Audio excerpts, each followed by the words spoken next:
Hello, everybody, and welcome to Inclusion Matters podcast with Inclusion Pro Wrestling.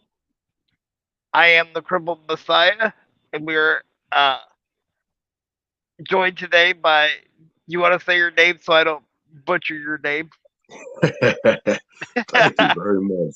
By Venom, the nuclear warrior. Yeah, at your service. Plus, you just say that cooler than I could have anyway. So, You got to. It's all about the presentation. Venom. absolutely. So, our first question is: who were some of your wrestling heroes growing up? Oh, brother. Well, you got to understand. Uh, Initially, I grew up watching Lucha Libre, Mexican pro wrestling, and then it transitioned into American pro wrestling. So there's two parts. When it comes to luchadors, number one would have to be L.A. Park, the original Parker. Oh yeah. Mm-hmm. Number two, Abismo Negro, which translates to the Black Abbess. He passed away already, but a lot of his mannerisms, look, presentation, a lot of it inspired my character. Really, really great wrestler.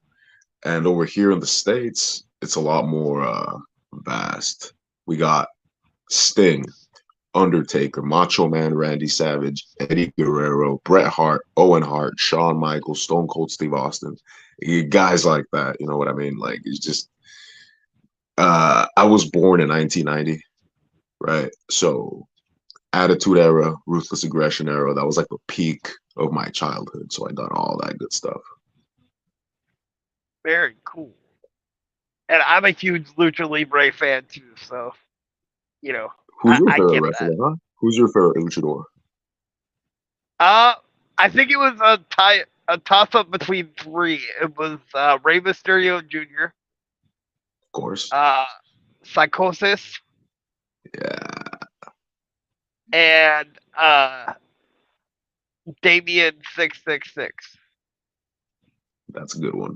Okay, all right. It's a really good list. Good too. Good to top three right there. Damien, Ray. Okay, all right. So, and then of course Ultimo Dragon. Even though he was Japanese, I still considered him a luchador because he was right there with all those guys. So Oh yeah, Ultimo's basically adopted in Mexico. Yeah, he's one of yeah. them. You know what I mean? Yeah. So what got you into Lucha Libre at at your start? Because usually it's people, are into American first, and then they get into Lucha Libre, as they're watching it. It's kind of a funny thing you say that because we grew up poor, right? So we didn't really have cable. So our options were Mexican television. You know, that's where I discovered it, and wrestling was just something that was always in my life, man. Like I can't pinpoint a specific time where I didn't know about it. I just remember being really little and watching it with my grandmother, rest in peace. And it was every weekend. That was our thing, just watching Lucha Libre. Eventually, right, during elementary school, I believe it was, I stumbled across one of those grainy looking aluminum foil channels that aren't available. And these were the bunny ear antennas. So I had to like maneuver it around. And lo and behold, UPN SmackDown. So that's where I started watching WWE. But before that, um, you remember like Blockbuster and Hollywood Video and stuff like that. Oh Like, yeah, mm-hmm, mm-hmm. That's their whole sports section with like WWF tapes and WCW tapes and ECW tapes. Like, dude, I was on in an early start, man. So I gotta see all that good stuff. very cool. Um, so if you had a dream opponent from any generation, who would it be and why? Oh man. Give me a second on that one.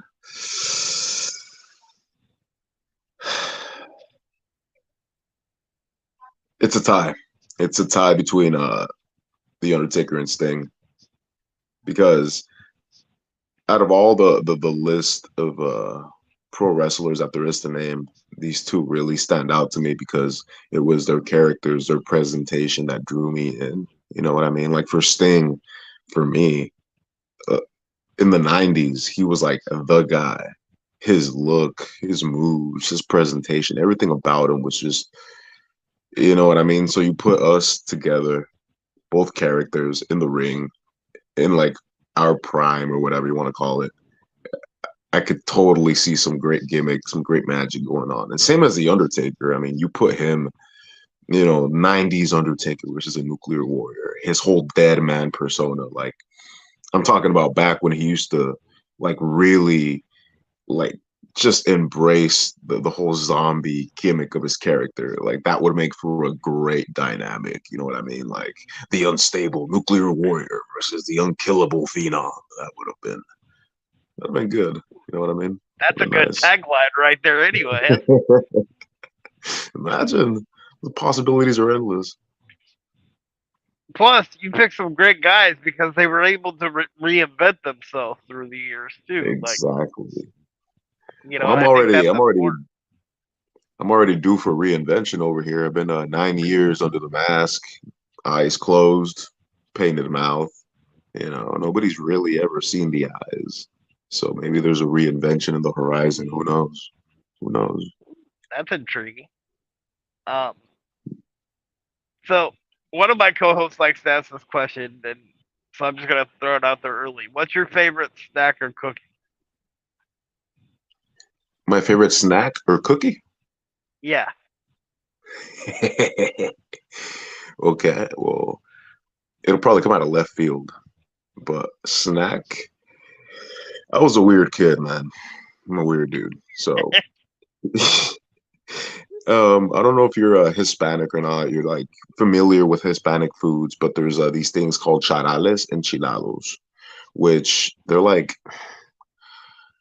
dried. I want to say like sardines or anchovies, but they're like crispy little fried fishes, but they're coated in like chile powder, and you put like lemon on top. You sprinkle lemon on top, and it's like eating fishy hot Cheetos. They're like the best. And I'm weird for saying interesting. that. I like it, man. I'm like a big sucker for fish. Like, dude, I can't get enough of that. Cookies, cookie wise, huge chocolate chip like cookie fan. But I'm not talking about those crunchy, like break your teeth off and like no, no, no, no, no. I'm talking about those, the soft, gooey Pillsbury freaking Yep, chocolate right chip out of the cookies. oven. That Yeah, or like the ones with like the M&Ms inside. You know the there you ones. go. Oh, I was a fat kid, man. You're about to make me revert back to my original form. I'm kind of good at that, but I have to say that fish one's a new one. I hadn't heard of that one before, but it doesn't actually Yeah, sound bad. I'm about to go get me some cookies now, man. Next time they see me, I'm gonna be like chubby Venom, or you're gonna be the one to blame for it. Uh, yeah, you can put the blame on that one on me if you want to. I actually Um, have an idea for that. Go ahead. okay, go ahead. No, what's Oh your yeah. idea? Hypothetically, right? The nuclear warrior Okay. works out. He's all about working out, all that stuff, whatever. But if the day ever comes where I do get really fat, I'm gonna embrace it. You remember Majin Buu from Dragon Ball Z? Yes. Well, I'm gonna adopt a similar gimmick. I'm gonna get some big, fluffy, diaper-looking tights, right? A little vest, a little cape, some gloves. I'm gonna come out with a box of white powdered donuts and a gallon of milk, and I'm just gonna be jolly. But it's gonna, My my God, that would be amazing. It's like that would be so great. It'd be like Yokozuna, but with the cookie version.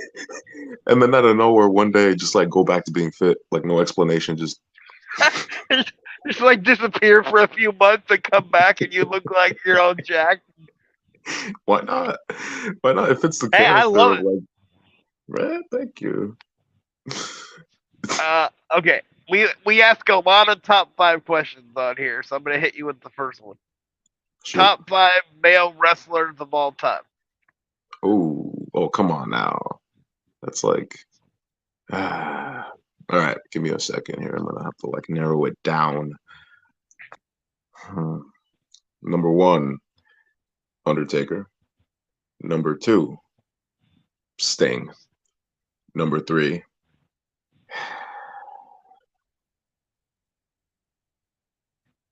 Eddie Guerrero. Number four,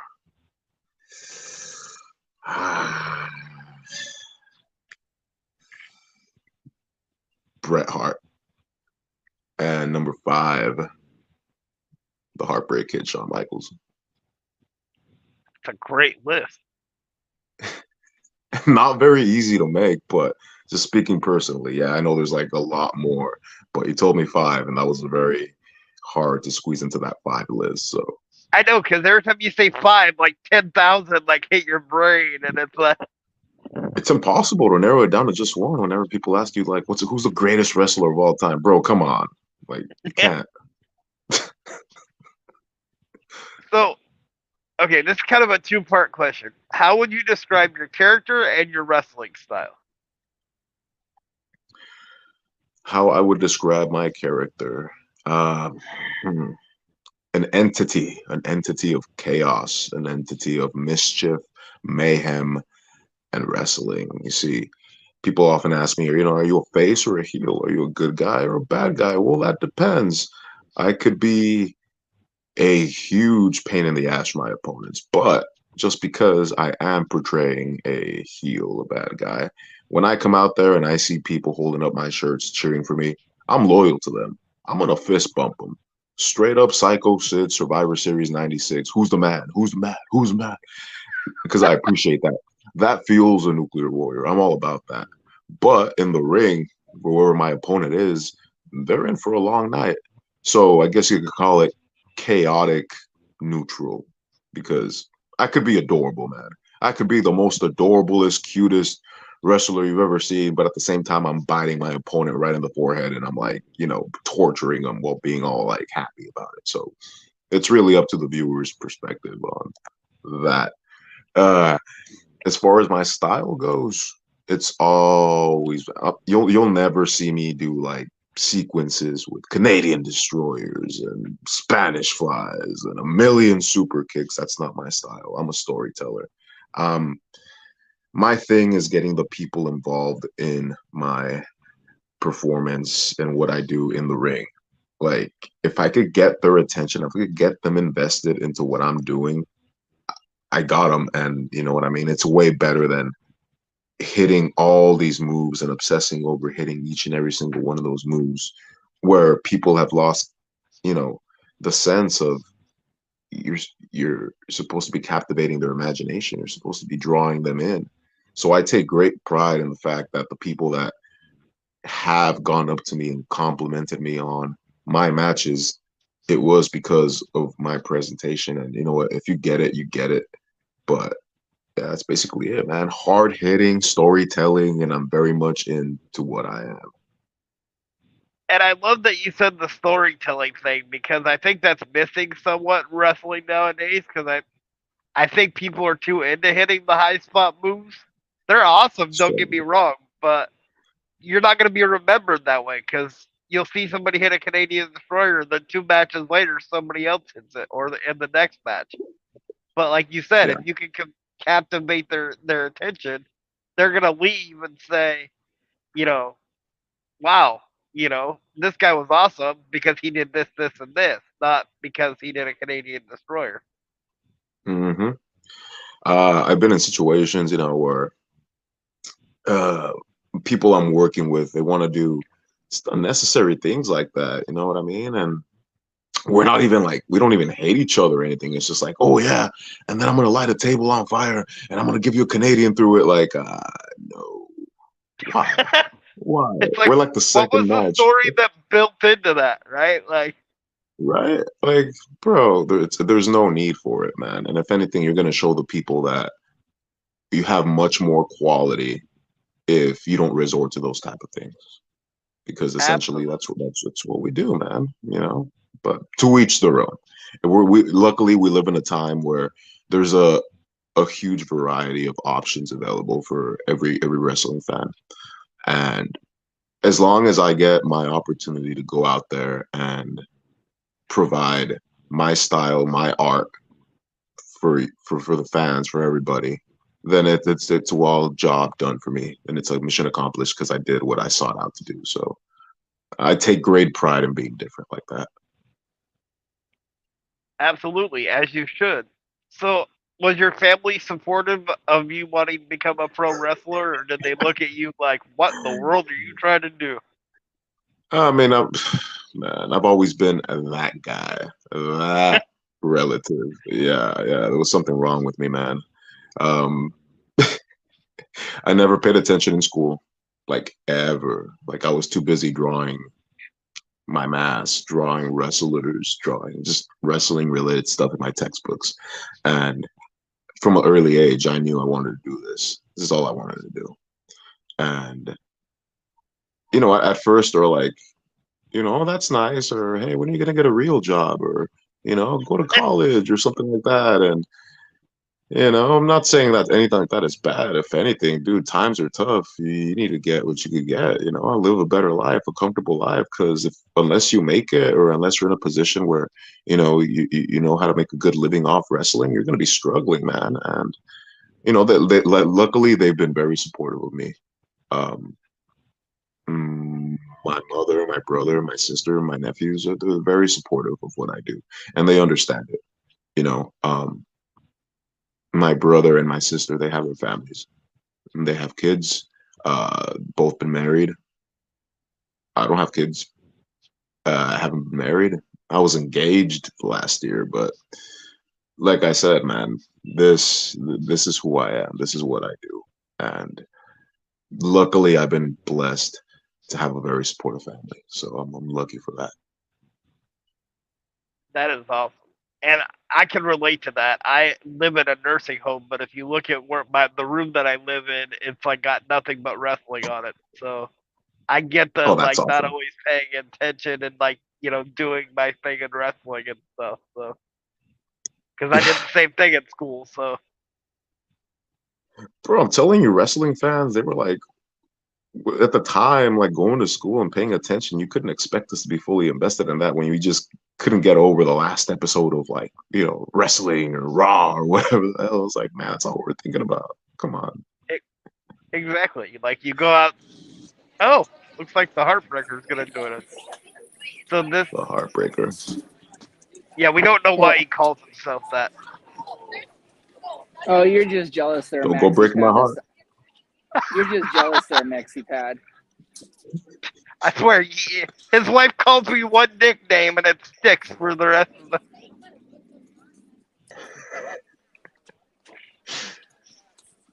So Well, it's since good you're to. here, you got a question?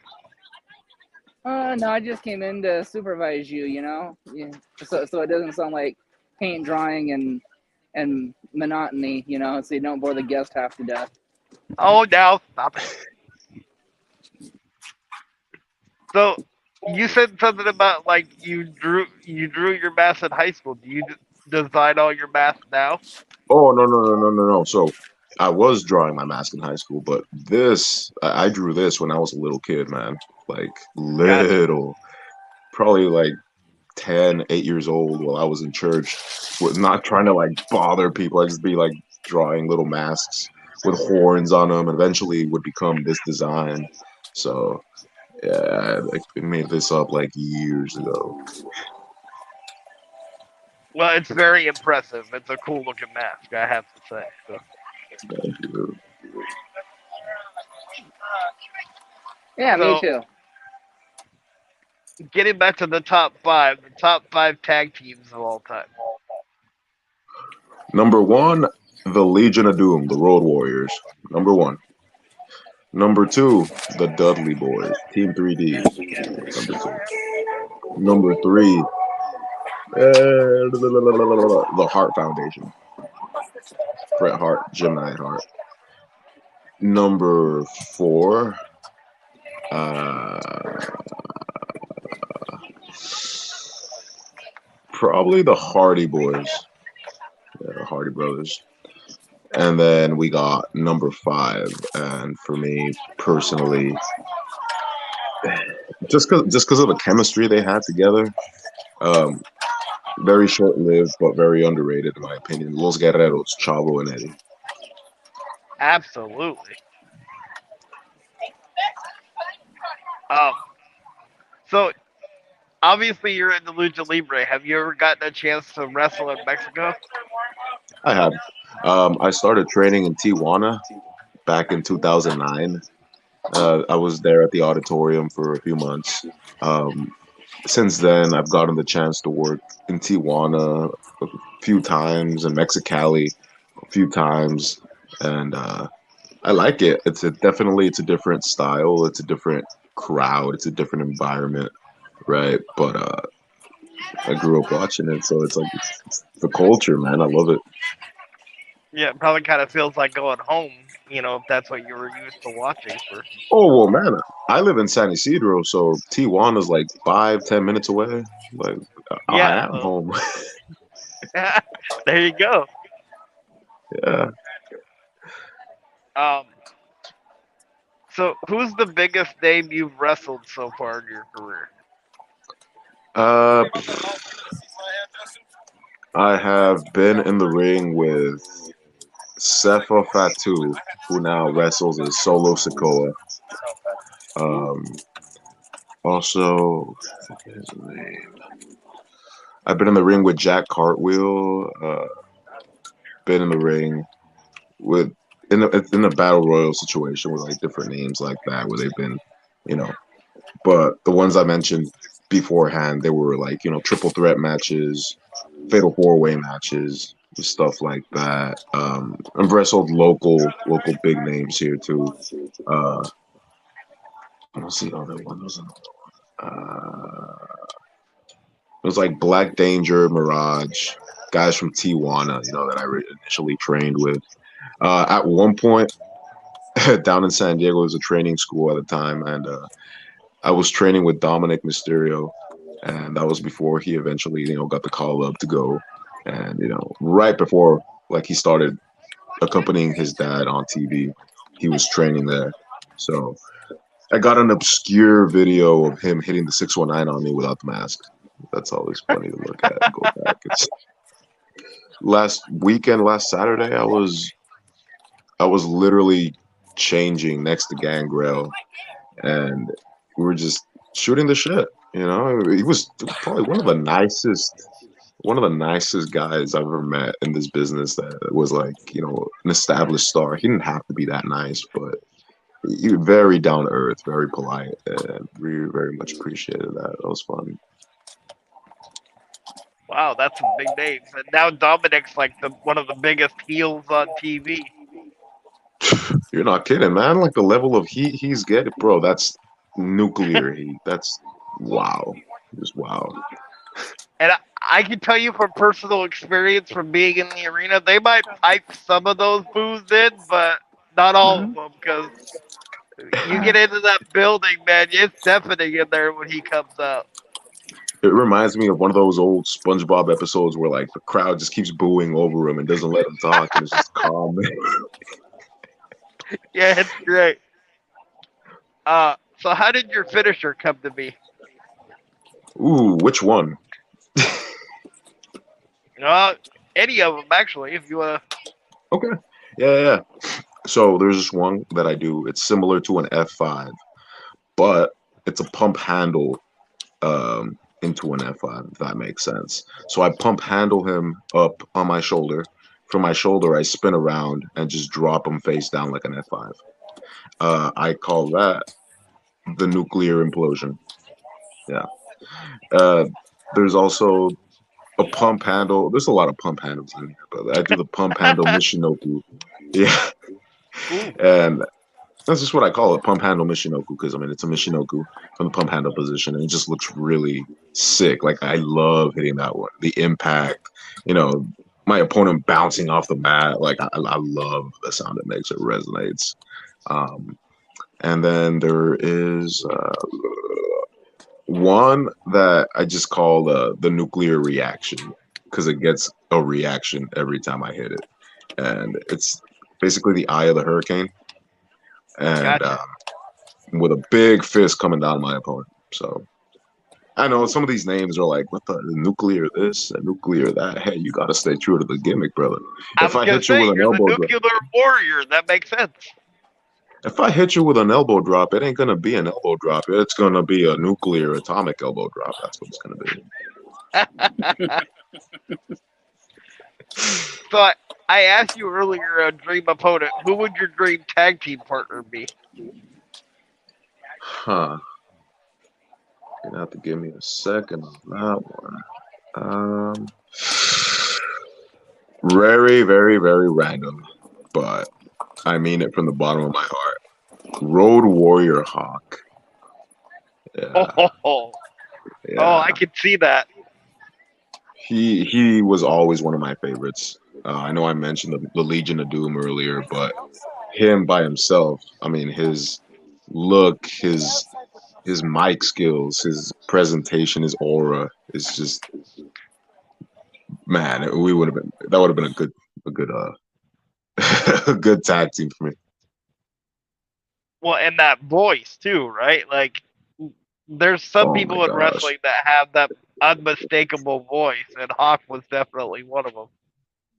his promos like are so underrated. His look is so Hmm. underrated. Like I genuinely believe if he didn't have the issues that he had and he would have stayed consistent and been more about the business personal side wise as far as like one-on-one goes, he by himself would have been one of the greatest just by himself. That's just my Well, opinion. and I've always thought, you know how Paul Ellering was like their manager. I felt the Yes, same thing about Hawk. Like, if Hawk would have stayed on the straight and narrow, he would have been like the Paul Ellering of this like generation. Like, if Paul dude, he would have could have retired, Hawk would have took over. That. easily. He had so much to give, man. And like I said, his look, it's like he didn't have to try to be over the top, but it was just so simple and effective. He was like a cartoon character, and then that voice, a high pitched voice, and talking like this and making sense, but everything he said really captivated you, and there was a message behind it, and dude, it was just fuck, man. Like as a performer, you see that, and you're just like, I aspire to be like that, like Ab- man. Absolutely. Okay, this is one of the Heartbreakers' favorite questions. Oh no. Probably because he wishes he could be an actor, but we'll see. Uh, who, in your opinion, who's the best wrestler turned actor?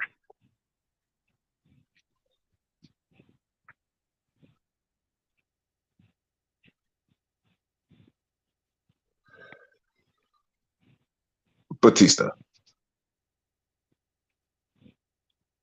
I Batista. kind of Just agree because with that. just because of his range, what he's shown so far, man. I've seen him in comedies, I've seen him in horror, I've seen him in action. He never plays one character. He's actually like portraying different roles, And obviously The Rock is The Rock, and The Rock is the most famous one, obviously. But you narrow it down to performance wise, like Batista, Dave Batista.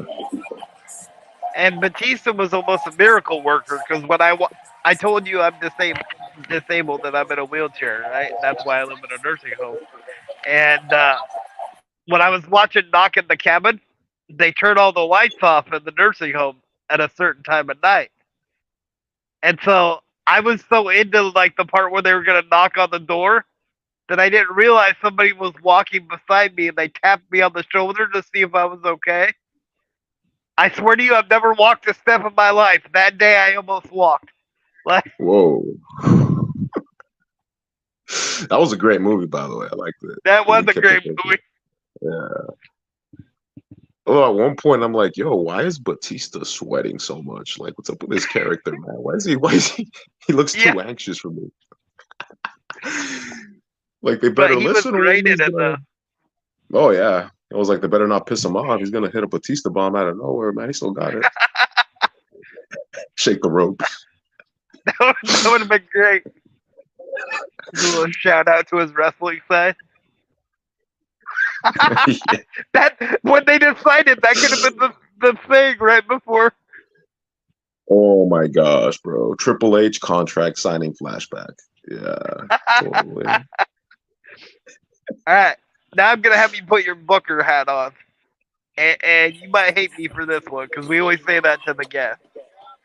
If you could put Okay. together a WrestleMania match from any generation, indies included, 6 matches, who would be on the card? You said 6 matches? Yeah. Hmm. Okay. The Road Warriors versus the Dudley Boys. And that would be for the World Tag Team Championships in the opener. And we'd have China versus Rhea Ripley for the Women's Championship. Second match. Third match, we would have Prime Rey Mysterio versus El Hijo del Vikingo. Third Oh, match. Fourth match, it would be a triple threat. Eddie Guerrero, Bret Hart, and the Heartbreak Kid Shawn Michaels. Um, let's see. What was that? Number 3 or number 4? Was that number 3?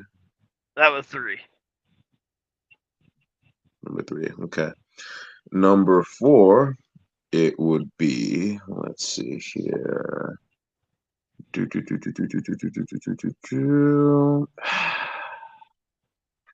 In a celebrity versus wrestler match, number 4, Roman Reigns versus Jason Momoa. I love that one. That's Number 5. Number 5. Number 5 and number 6 are going to feature the same dude, but hear me out. Number okay. 5, Andre the Giant in his prime versus Brock Lesnar. Oh, damn. Mm-hmm. And then number 6 was obviously like, but I just have to say it. Number 6 is a tie between Sting and The Undertaker, or The Undertaker versus Andre the Giant. Oh, yep. It's official. Sign me up for that card. Like Right? I, Right? I don't care what I have to pay. Just like tell me where to be. I mean, just for the Aquaman versus Roman Reigns match. I mean, come on. That's Right? Like celebrity versus wrestler, dude. That would be it. That would be it. Like, yeah, yeah. so. Um. So, what's your favorite match to wrestle? Singles or tags or trios? Since Mm. you're more on the lucha side. Lately, I've been put in a team with another wrestler named Araxiel, and we call ourselves the Nuclear Hell. That's been fun. That's been fun for me, but it'll always be one on one. Like you can't top a one on one match for me. It just you know not to be like selfish like that, but obviously you get more of a chance to present your character instead of being in a corner, instead of waiting for, your chance to see an opening to go in there and do something to your opponent. Like when it's a one-on-one match, it's like all hands on deck. It's like, you know, your character is in full motion and it's just you and your opponent and the crowd. Yeah, and it's like you said earlier, you get to tell the story. It's not the four of you telling the story. You kind of get to dictate, at least on your side, Exactly. what the story says. Mm-hmm. That's it. So, top 5 females wrestlers of all time. Mm, okay. All right. Gotta go with man. It's like so many. But okay, okay, all right.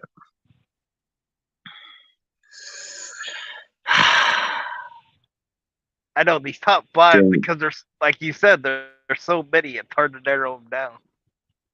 give me a second here. Okay, there's like obviously women like you know trailblazers like Wendy Richter, Alondra Blaze, Medusa. You've got Jazz, Jacqueline, Lita, Molly, Holly, Trish. The list goes on. Personally, for me, number one, Sensational Sherry. Love Yep. Sensational Sherry. Number two, Luna Vachon. Number three, China. Number four, Rhea. Number five, Charlotte. And number six, if we could throw in a number six out there right now, it'd probably be Jade Cargill. And Absolutely. just between you and me here, wait, hang on. Jordan Grace.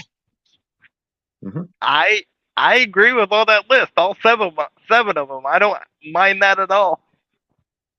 Yeah, yeah, I was gonna put Jordan Grace a lot further up in that list, but my mind just went nuclear right now. But Um, so what's the craziest match you've ever been in? oh, brother,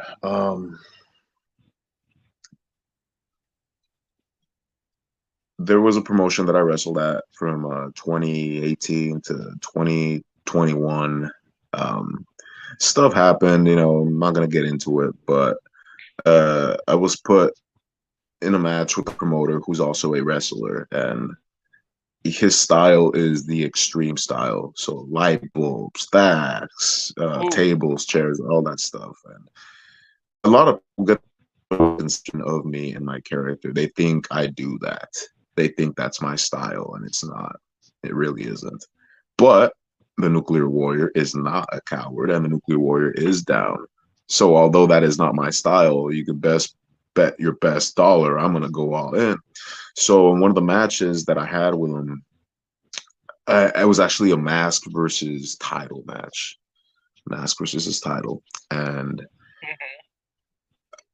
I swear I came out wearing my white gear, all white, and at the end of it, it was all red. And he gave me a suplex from the ring to the outside where there was a table between the bleachers and the ring.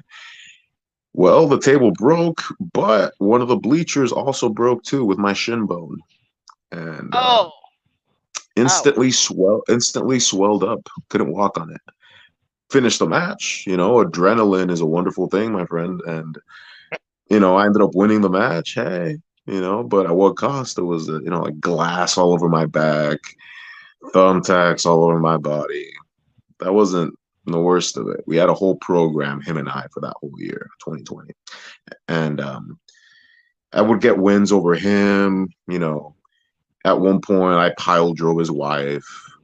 At one Ooh. point, yeah, pile drove her, gave him a nuke five, and then stacked them on top of each other and pinned them. Like I was a real bastard, man. So in the big blow off match, where the ring was outside and his wife ended up coming out, and I was gonna give her another pile driver. He hit me in the back with a chair, stiff shot, gave me a suplex onto the folding chair, and then him and his wife then proceeded to go ham on me with a steel chair, then chained me up to a table, literally chained me up.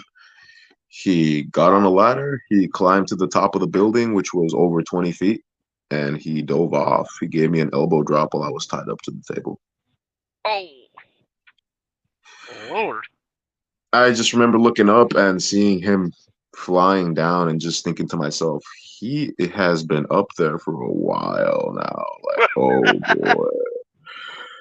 Nothing happened, right? Yeah, I mean, I lost the title, but luckily I was okay. The next day I was in the gym, like nothing, and I was like, why is my back hurting? And I'm like, oh, wait a minute. It's like, I got wait, somebody just jumped yeah. 20 feet onto me last night. That would do it. So the light bulb went off. I'm like, ah, Yeah. right. So that's gotta be, yeah, it's gotta be one of them.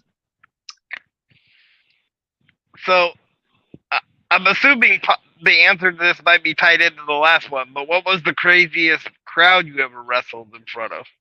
Oh, that one for sure. Yeah, the Yeah, drunk, like heckler. The whole theme behind that promotion was come drunk and heckle, come drink and heckle. I mean, so alcohol, it was BYOB. You had, and it was next to all these bars and stuff, man. So there was intoxication going on a regular, and people just wanted to see, blood and violence. And luckily, they liked me. They really liked me over there. So it was like I was like their spoiled. I was like their spoiled little wrestler. I was like, thank you.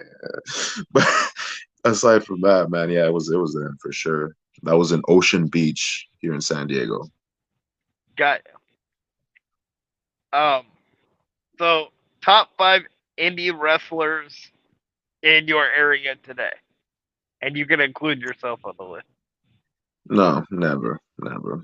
If the if people mention me, then thank them from the bottom of my heart. But no, man, I don't. I do the best I can, but like I said, I'll be the first to admit, man, I'm not gonna do all these flashy high aerial moves. That's not what I do. Um, Now speaking from my opinion, now top 5 best, number 1, Jacob Fatu. Just Jacob Fatu, man. Like his size, his skill, everything about him is just, yeah, I'd have to put him in the number 1 position, number 1 spot. Number 2, Jack Cartwheel.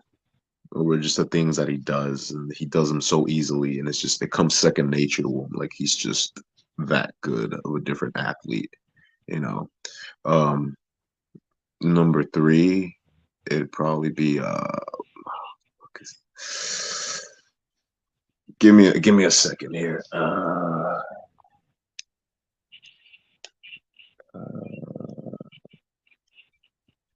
I just had his name in my head. Now it's gonna like be killing me because I don't remember. Come on now. He, I believe he's an Islander boy, but he's very very strong, and he has like a Olympic Greco-Roman background. He, man, what's his? Fuck. I'm telling, dude, all these like chair shots to the head, all these concussions are like catching up to me, man. It's like pissing me off. What's gonna happen is we're gonna get off of Come here. on. You're gonna relax for like 5 minutes, and it's gonna hit you like right. Yeah, yeah, oh yeah. It always happens, man. Every single freaking time. Like, oh my gosh. He wrestles a lot in Ring of Honor. Um, Come on. You talking about one of the gates of agony? No, no, no. He's like a big dude, man. He wears a singlet, like the tights and the short. Oh, Fuck. damn! Now you got me because I had it too. Just a bit. Yeah. Oh, come on. Oh man. Okay, I'm gonna stay on this forever, man. But yeah. Well, when I get his name, I'll send it to you. But fuck, man. Okay, He is yeah, yeah. He's very very very good. He's a Ring of Honor right now. Very strong guy, and he's known to get guys by his waist from the bottom and just using his hip strength, like lifting them and then just giving like German suplexes and stuff like that. Like the man is gotcha. just inhumanly, yeah, yeah. Him, um, guys from like LA, man, like Koto Hero, SoCal Crazy, you know, guys like that. Judiz for sure. I don't know. You're familiar with the guys here in Yep. in San Diego. Judas for sure. We debuted it on the same day on the same show, and there's a lot of guys that I haven't given the chance to be in the ring with, but yeah, man, Judas, he's a really great one.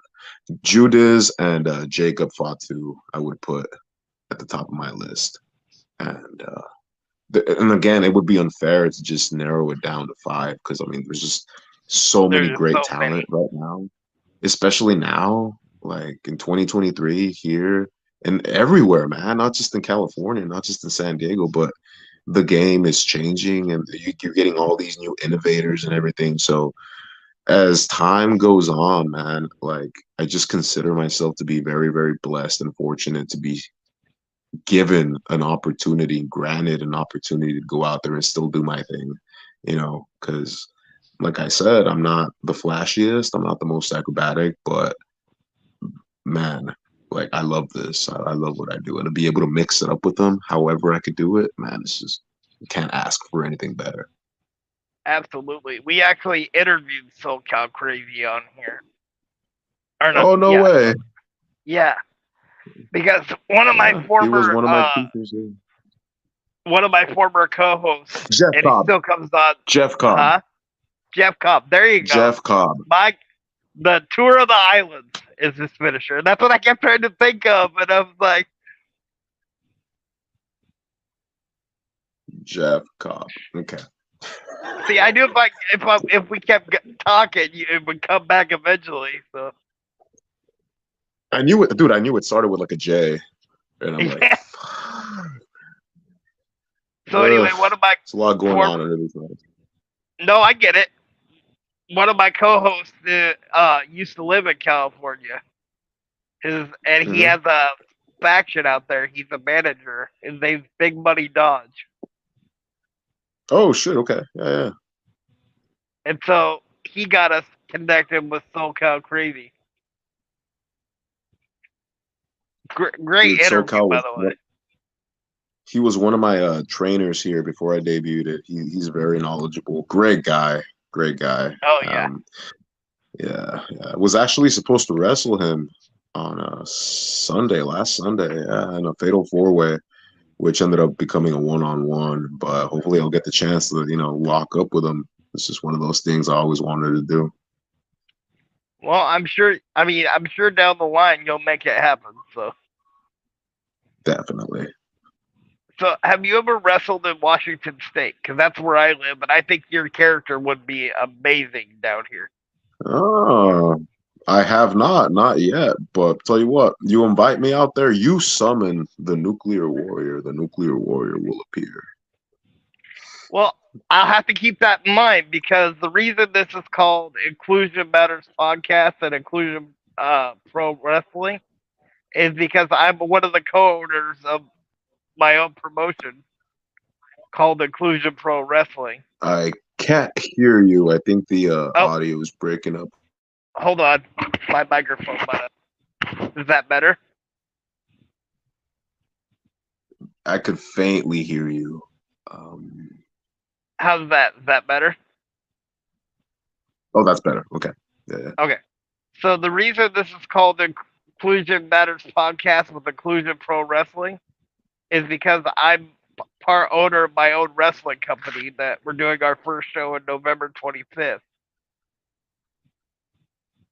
And we're calling it Inclusion Pro Wrestling.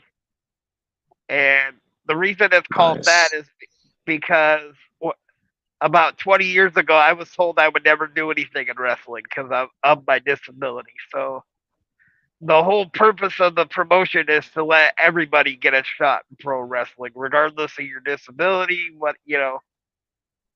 whatever the case may be. You know what I mean? Yeah. Just, come down, check it out. If you like it, you like it. If you don't, at least you lived your dream that you had as a kid for however long. That's I just awesome, did. brother. I didn't want to have people live the same thing that I had to live through. Being told that something that I'm passionate about I couldn't do. So I hate that. It's almost like when people tell you you can't do something, it makes it even more possible and prone to happen because it just lights Mhm. something under you and you just. hmm I'm proud And of you, that's man. Keep it up. thank you. And that's exactly what happened. As soon as they told me I couldn't, I was like, okay, now you made me want to do it. So now I'm doing it just because you told me I couldn't. Like I still want to do it for me, but now I'm doing it for a double reason. Yeah, yeah, So our that's November cool, man. show Yeah, is set, but I promise you, one of these shows we'll get the nuclear warrior down for Inclusion Pro Wrestling, and because like I said, you would definitely. kill it down here. Oh man, I appreciate that very much, brother.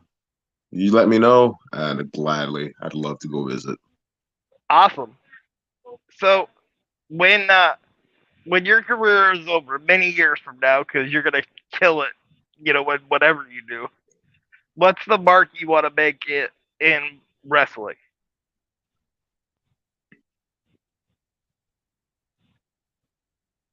You know what? This is kind of a deep question here.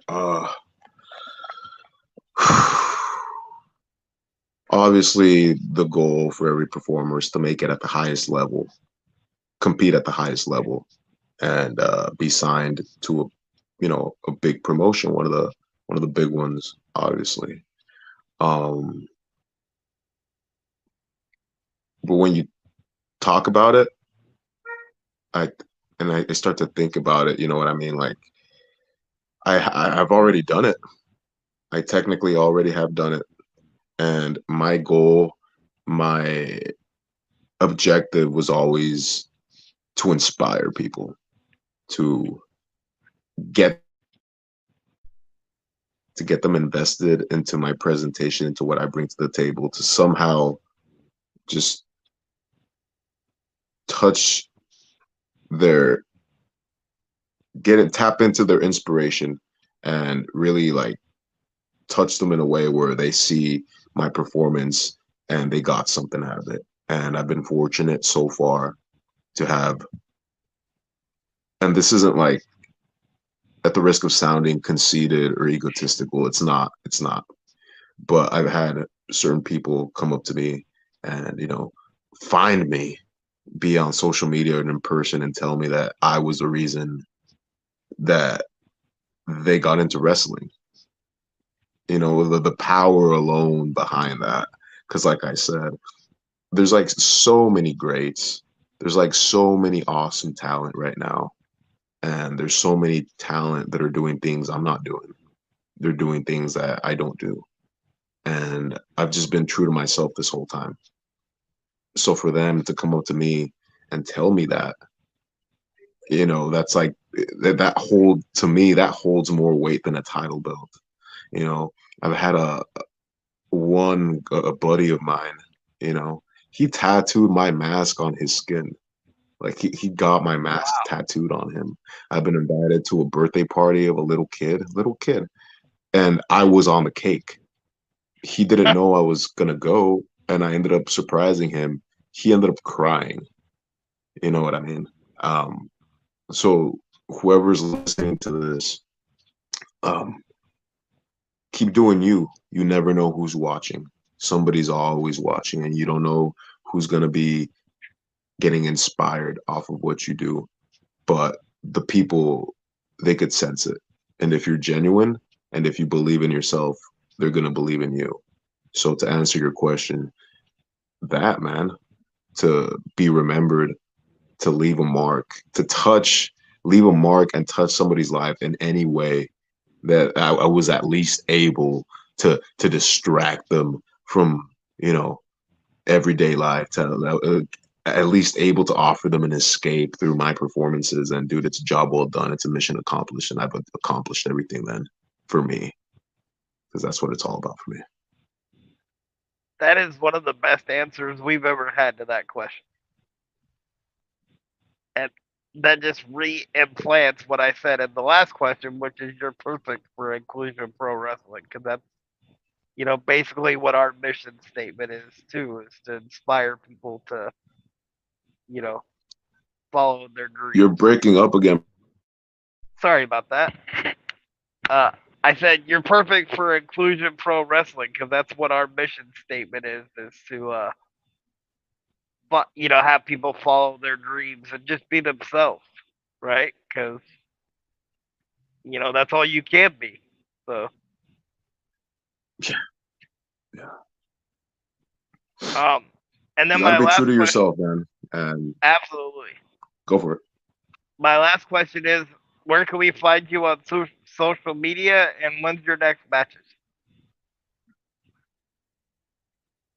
Bro, you're gonna have to like fix it one more time. I only heard media. Sorry. When where can we find you on social media, and when's your next matches? Okay. So as far as social media goes, I'm only on Instagram and I'm on Facebook. So on Facebook, you could find me as Veinom. That's Veinom and then Guerrero. And you'll find me on there. It's a picture of me, I'm flexing and I guess smiling and stuff. And on Instagram, it's Veinom, same way, Veinom, Nuclear Warrior. And it's gonna be the profile, the one that has my back facing the camera. Um, it's my new profile. My other one got hacked, but that's where you can find me. And I'm always posting, updates on the next matches and stuff like that. Next one confirmed for the Nuclear Warrior, November 17th, here in San Diego at Barrio Logan.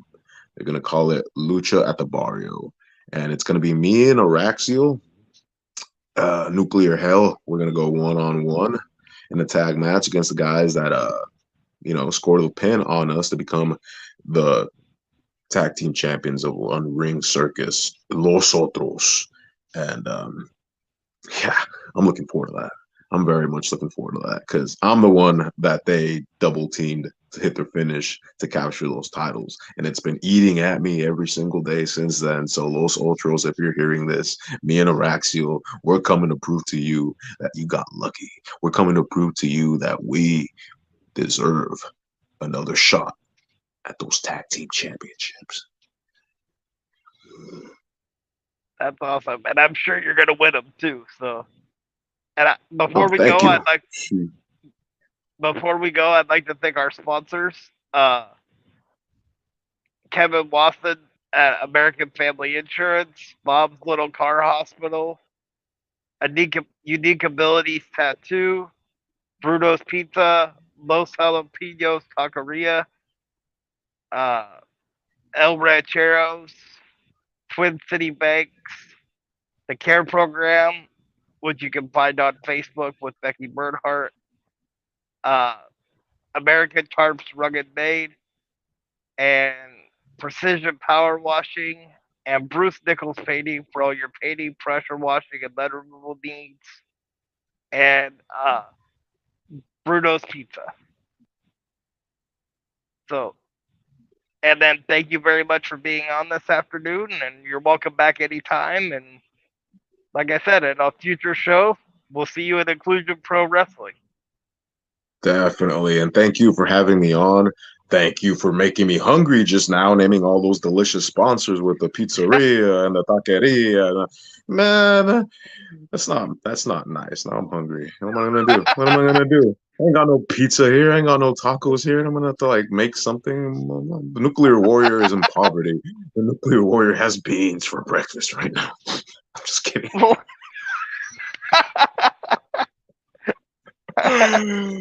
uh, Hey, maybe when I go, the sponsors will be there and they'll be like, look at this poor hungry warrior. Here you go. He's a that's pizza. right.